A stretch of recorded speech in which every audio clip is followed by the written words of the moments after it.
అందరికీ జేబీఎం. నేను రాజేష్ మహాసేన. వైసీపీ నాయకులు చాలా మంది కూటమిలోని పార్టీల్లోకి జంప్ అవటం మనం చూస్తున్నాం. చాలా మంది వైసీపీ నాయకులు తెలుగుదేశం పార్టీలో, జనసేన పార్టీలో, అలాగే బీజేపీ పార్టీలో కూడా చేరిపోతున్నారు.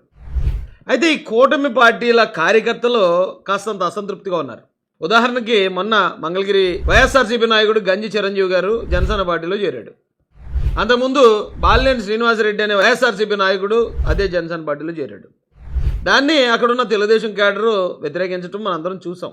అలాగే ఎలక్షన్కి ముందు కొలుసు పార్థసారథి గారు కానీ, వాసంశెట్టి సుభాష్ గారు కానీ ఎలక్షన్కి కొన్ని రోజుల ముందే పార్టీలో చేరి వారు ఎమ్మెల్యే టికెట్లు సాధించడం, తద్వారా మంత్రులుగా కూడా వారికి అవకాశం లభించడాన్ని కూడా కొంతమంది వ్యతిరేకించారు.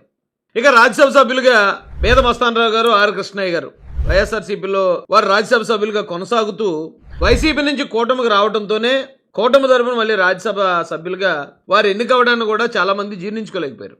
అయితే వీళ్ళందరికీ నేను చెప్పాలనుకున్నది ఒకటే, ఇదే పరిస్థితుల్లో ఒకవేళ ఇప్పుడు వైఎస్ఆర్సీపీ కనుక అధికారంలో ఉంటే తెలుగుదేశం పార్టీ నుంచి, జనసేన నుంచి ఎవరైనా వస్తానంటే ఖచ్చితంగా వైఎస్ఆర్సీపీ కూడా వాళ్ళని పార్టీలో చేర్చుకును, వారికి అవకాశాలు కూడా ఇచ్చి ఉండేది.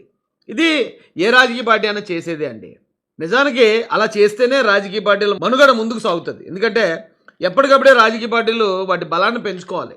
ఆయన లా పార్టీ వాడు, ఈయన ఈ కులం వాడు, ఆయన ఆ ప్రాంతం వాడు అని చూస్తూ కూర్చుంటే కుదరదు. ఇప్పుడున్న ఈ పోటీ ప్రపంచంలో ఖచ్చితంగా పార్టీలు తమ బలాలను పెంచుకోవాలంటే వెనక ముందు చూడకుండా చేర్చుకోవడమే. ఒక నాయకుడు జాయిన్ అయ్యాడు పార్టీలో అంటే ఆ నాయకుడు వెనుకున్న క్యాడర్ కానీ, అతని ఇన్ఫ్లుయెన్స్ కానీ ఖచ్చితంగా ఈ పార్టీకి ఉపయోగపడుతుంది అనేది అందరికీ తెలిసిందే. ఇది ఈరోజు ఏం కొత్తగా జరిగేది కాదు, మన రాష్ట్రంలో మాత్రమే జరిగేది కూడా కాదు, ఇది దేశవ్యాప్తంగా జరుగుతుంది. ఇది రాజకీయ పార్టీల్లో రాజకీయ నాయకుల వలసలు ఖచ్చితంగా జరుగుతూనే ఉంటాయి. దీన్ని కొంచెం అర్థం చేసుకోవడానికి కూటమి పార్టీలో ఉన్న కార్యకర్తలు ప్రయత్నించాలి. అంతేగాని మనం కంగారు అయిపోయి మనం నిరసనలో అసంతృప్తి వ్యక్తం చేయడం వల్ల ఈ జాయినింగ్లు ఏమీ ఆగవు. నిజం చెప్పాలంటే ఒక నాయకుడిని జనసేన పార్టీ చేర్చుకుంటుంది అన్నప్పుడు తెలుగుదేశం పార్టీ నుంచి ఎంత వ్యతిరేకత వచ్చినా సరే వారు జాయిన్ చేసుకోవటం ఆపరు. ఎందుకంటే ఆ పార్టీ బలోపేతం కోసం ఆ పార్టీ అధిష్టానం, ఆ పార్టీలో ఉన్న నాయకులందరూ కృషి చేస్తూ ఉంటారు. కాబట్టి ఎంతమంది నాయకులు వచ్చినా సరే వాళ్ళని ఆ పార్టీలో చేర్చుకుని పార్టీ బలోపేతం కోసమే కృషి చేస్తారు. అలాగే తెలుగుదేశం పార్టీ కూడా అంతే. ఒకవేళ తెలుగుదేశం పార్టీలో ఎవరైనా ఒక నాయకుడు ఉండటం ఇతర పార్టీలకు ఇబ్బంది కలుగుతున్నా, వాళ్ళు వ్యతిరేకిస్తున్నా సరే ఖచ్చితంగా తెలుగుదేశం పార్టీ తన బలాన్ని తను నిలుపుకోవాలి. కాబట్టి 100% అలా వచ్చేవాళ్ళు ఎవరైనా ఉంటే జాయిన్ చేసుకుని తీరాలి, తప్పదు.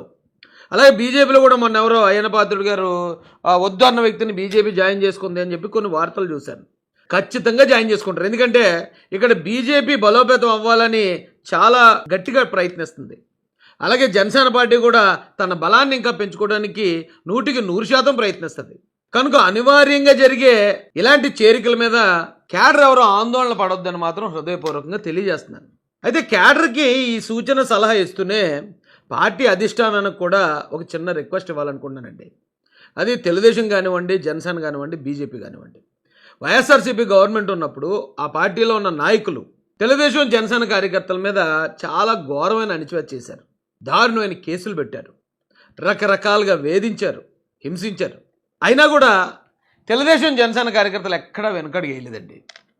చంద్రబాబు గారు అరెస్ట్ అయినప్పుడు కానీ, నారా లోకేష్ గారి మీద దాడులు జరుగుతున్నప్పుడు కానీ, అలాగే పవన్ కళ్యాణ్ గారిని వైజాగ్లో అరెస్ట్ చేయడానికి ప్రయత్నించినప్పుడు కానీ ప్రాణాలకు తెగించి నిలబడ్డారు క్యాడర్. ఆ రోజున వైఎస్ఆర్సీపీ ప్రాణాలు తీసేసినా కూడా ఆశ్చర్యపోయే పరిస్థితులు కాదవి. కేవలం నాయకులను కాపాడుకోవాలనే ఉద్దేశంతో క్యాడర్ తమ ప్రాణాలను పణంగా పెట్టింది, తమ ఆస్తులను పణంగా పెట్టారు. అలాంటి కార్యకర్తల మనోభావాలు కాపాడాల్సిన బాధ్యత కూడా ఖచ్చితంగా నాయకుల మీద ఉందండి.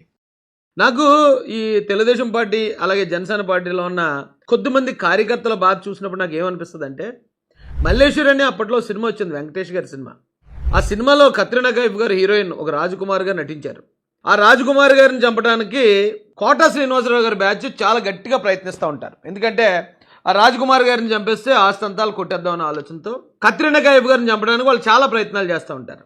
అయితే వెంకటేష్ గారు హీరో కాబట్టి హీరోయిన్ గారిని కాపాడడానికి, ఆ రాకుమార్ని కాపాడడానికి తన ప్రాణాలను పణంగా పెట్టేస్తాడు.